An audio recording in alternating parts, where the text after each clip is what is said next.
জুলাইয়ের এই আগস্টের যে সংস্কৃতি, যেটা নতুন করে যে সংস্কৃতি, যেটা মানুষ লালন করে আসছিল, সেই সংস্কৃতিকে মানুষ কিন্তু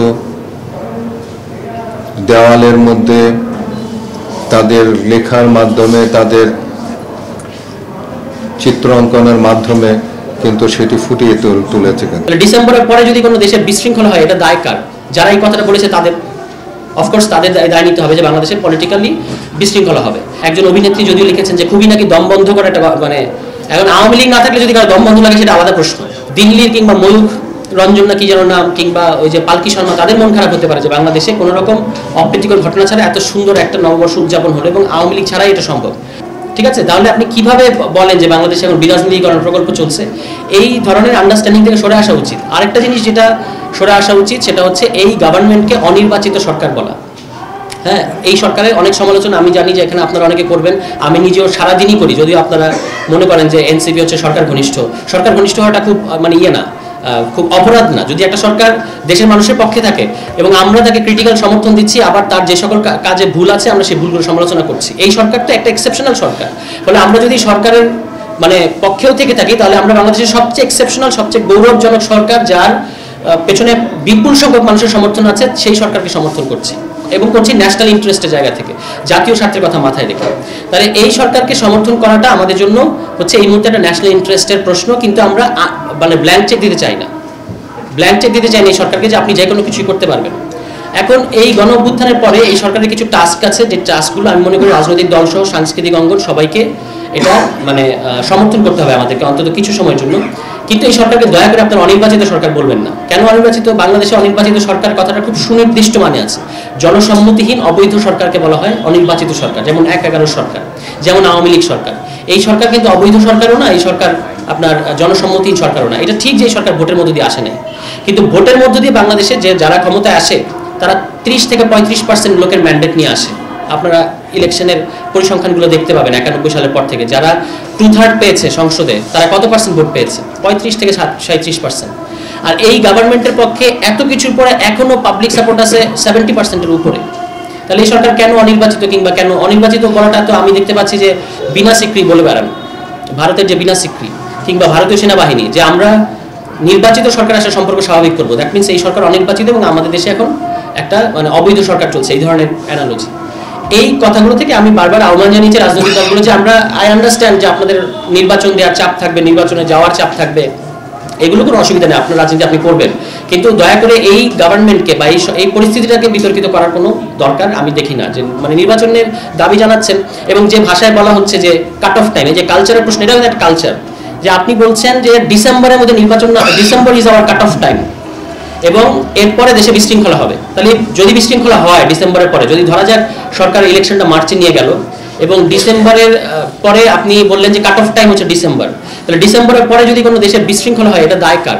যারা এই কথাটা বলেছে তাদের অফকোর্স তাদের দায় নিতে হবে যে বাংলাদেশে পলিটিক্যালি বিশৃঙ্খলা হবে। যাই হোক, এখন শেষ কথাটা আমি যেটা বলবো এটা হচ্ছে এই কালচারের প্রশ্নে আওয়ামী লীগ টিকে ছিল একটা বাইনারি করার মধ্য দিয়ে, যে ধর্ম এবং সংস্কৃতি, আপনি প্রগতিশীল আর আপনি মৌলবাদী।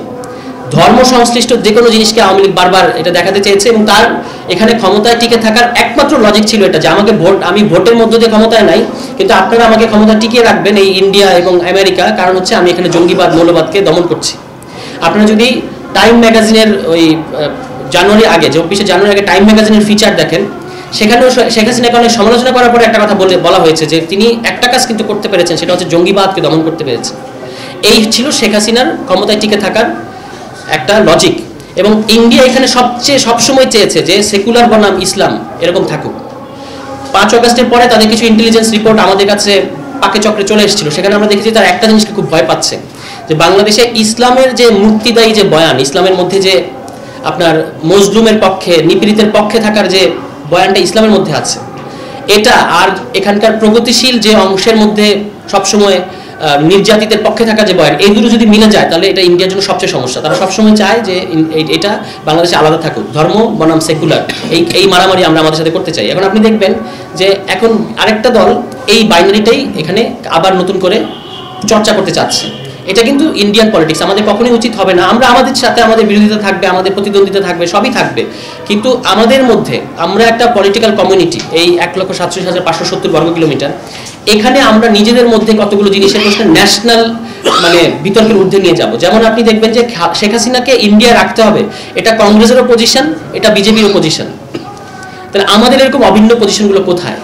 এইটাই কিন্তু কালচারের প্রশ্ন, যে আমরা কোন কোন জায়গায় নিজেদের সাথে রাজনীতি করবো না, এটা আমাদেরকে ঠিক করতে হবে। কি কি জিনিস নিয়ে আমরা কিছু জিনিসকে মানে পলিটিক্সের ঊর্ধ্বে নিয়ে যেতে হবে, যেগুলো ন্যাশনাল ইন্টারেস্টগুলোকে পলিটিক্সের ঊর্ধ্বে নিয়ে যেতে হবে, যেগুলো যে সকল ক্ষেত্রে আমাদের জাতীয় সার্বভৌমত্বের প্রশ্ন আছে, যে সকল ক্ষেত্রে আমাদের মানুষের জীবনে নিরাপত্তার প্রশ্ন আছে, তিনি যে ধর্মের মানুষই হন না কেন, যে জাতির মানুষই হন না কেন, তাদের সবাইকে আমাদের নিয়েই বাংলাদেশে থাকতে হবে। এবং আপনি দেখেন, আমরা আওয়ামী লীগের সমালোচনা করি যে আওয়ামী লীগ একটা ইসলাম বিদ্বেষকে বাংলাদেশে প্রমোট করেছে, আবার ইসলামপন্থীদের একটা অংশকে তারা অ্যাপিজও করতে চেয়েছে, কিন্তু তাদের একটা রাজনীতি ছিল যে ইসলামের বিরুদ্ধে একটা ভীতি ছড়ানো।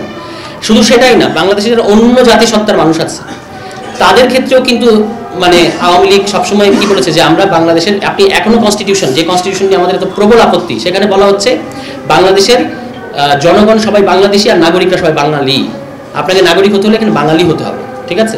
আমরা এটার বিরোধিতা করে বলেছি যে বাংলাদেশের সকল নাগরিকরা বাংলাদেশি, এর মধ্যে অনেক জাতির মানুষ থাকবে, সবাই বাঙালি না। এবং এইবার যে নববর্ষটা উদযাপন হলো, আপনি মানে একজন অভিনেত্রী যদিও লিখেছেন যে খুবই নাকি দম বন্ধ করা একটা, মানে এখন আওয়ামী লীগ না থাকলে যদি কারো দম বন্ধ লাগে সেটা আলাদা প্রশ্ন, কিন্তু এবারের মতো এত স্বতঃস্ফূর্ত এত চমৎকার নববর্ষ বাংলাদেশে অনেকদিন হয় না। এতদিন পর্যন্ত ছিল একটা চাপানো সরকারি আনুষ্ঠানিক একটা নববর্ষ। এবার আমি দেখলাম যে যাদের যেভাবে যত ধরনের আইডিয়া আছে, সব আইডিয়া নিয়ে সবাই এবার নববর্ষ উদযাপন করেছে সারা দেশে, এটা আপনারা নিশ্চয়ই খেয়াল করেছেন। তো সেইখানে কিন্তু এবার কথাটা বলা হয়েছে বাংলাদেশিদের একটা উৎসব, কারণ আমাদের একদিন আগেই থাকে অন্যান্য জাতিসত্তার বিজু, বৈশাখী, এই সমস্ত উৎসব থাকে। ফলে আমরা এবার সকল, এবং এবার কাছে ভিজুয়াল ছিল, মানে সাধুরা এসেছিলেন, তারপর অন্য জাতিসত্তার মানুষরা ছিলেন, প্রচুর পরিমাণে ভিন্ন ধর্মের মানুষ ছিলেন। এইটাই হচ্ছে আমাদের বাংলাদেশ, যেখানে আমরা সকল ধর্মের মানুষ নিয়ে একসাথে থাকবো। এখন দিল্লির কিংবা ময়ূখ রঞ্জন না কি যেন নাম, কিংবা ওই যে পালকি শর্মা, তাদের মন খারাপ হতে পারে যে বাংলাদেশে কোনো রকম অপ্রীতিকর ঘটনা ছাড়া এত সুন্দর একটা নববর্ষ উদযাপন হলো, এবং আওয়ামী লীগ ছাড়াই এটা সম্ভব। আওয়ামী লীগ বরং বাংলাদেশের কালচারটাকে একটা রুগ্ন জায়গায় নিয়ে গেছিল একটা। এবং আমি যারা কালচারাল অঙ্গনের মানুষ, তাদের প্রতি আমার এর আগেও আমি অনুরোধ করেছি, তাদেরকে এখনো আমি আবারও আহ্বান জানাতে চাই যে কোনো বিশেষ দল, সেটা আওয়ামী লীগ হোক কিংবা এখন অন্য কোনো দল হোক, এমনকি আমাদের দল, কোনো বিশেষ দলের সাথে আপনাদের ভাগ্য আপনারা সম্পর্কিত করবেন না।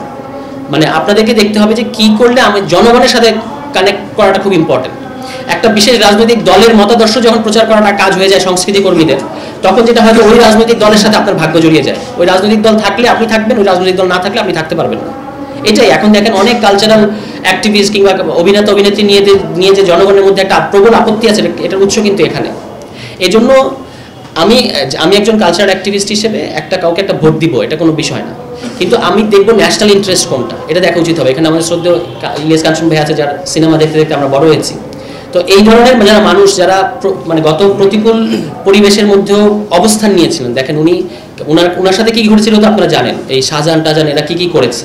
তো এই ধরনের মানুষ আরো বেশি আমাদের দরকার পড়বে, মানে যারা কালচারাল অঙ্গনের মানুষ কিন্তু একটা বিবেকের জায়গা থেকে কথা বলেন। কোনো রাজনৈতিক দলের কাছে আপনাকে মাথা বিক্রি করে দেওয়ার কোনো দরকার নেই। জনের এক এক মত, এক একজনের এক এক চিন্তা নিয়ে এখানে আলোচনা করেছেন, সকলকেই আমি ধন্যবাদ জানাচ্ছি। কিন্তু আমি যেটি মনে করি আর কি, যে সংস্কৃতি যে বিষয়টি, সংস্কৃতি আসলে কি আমার আপনার সকলের যে কথাবার্তা, আমাদের যে আচার আচরণ, এই সমস্ত কিছুই কিন্তু সংস্কৃতি। তো যাই হোক, আমি আজকে বেশি কথা বলতে চাই না। আমি বলতে চাই শুধু এইটুকুই যে আমরা এখানে অনেক আলোচনা হয়েছে, অনেক কথাই হয়েছে, বিভিন্নভাবে বিভিন্ন জনের চিন্তা চেতনা থেকে আলোচনা হয়েছে। আমি শুধু বলতে চাই যে জুলাইয়ের এই আগস্টের যে সংস্কৃতি, যেটা নতুন করে যে সংস্কৃতি, যেটা মানুষ লালন করে আসছিল, সেই সংস্কৃতিকে মানুষ কিন্তু দেওয়ালের মধ্যে তাদের লেখার মাধ্যমে, তাদের চিত্র অঙ্কনের মাধ্যমে কিন্তু সেটি ফুটিয়ে তুলেছে। কিন্তু আমি মনে করি যে ওইটুকুই আমাদেরকে যদি নিয়ে যদি এগোনো যায়, তাহলে কিন্তু আমি মনে করি যে আমাদের আসল যে সংস্কৃতি, যেটা আমরা চাই, যেটা আমরা চেয়েছিলাম, সেটা কিন্তু ফুটে উঠবে এবং সেটাই কিন্তু আমাদের আগামী দিনের জন্য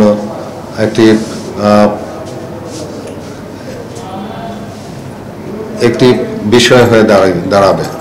তো কাজেই আমি আর কিছু বলতে চাই না। আমি এই বলেই আমি আমার বক্তব্য শেষ করছি। আল্লাহ হাফেজ, আপনারা ভালো থাকুন, সকলেই সুস্থ থাকুন।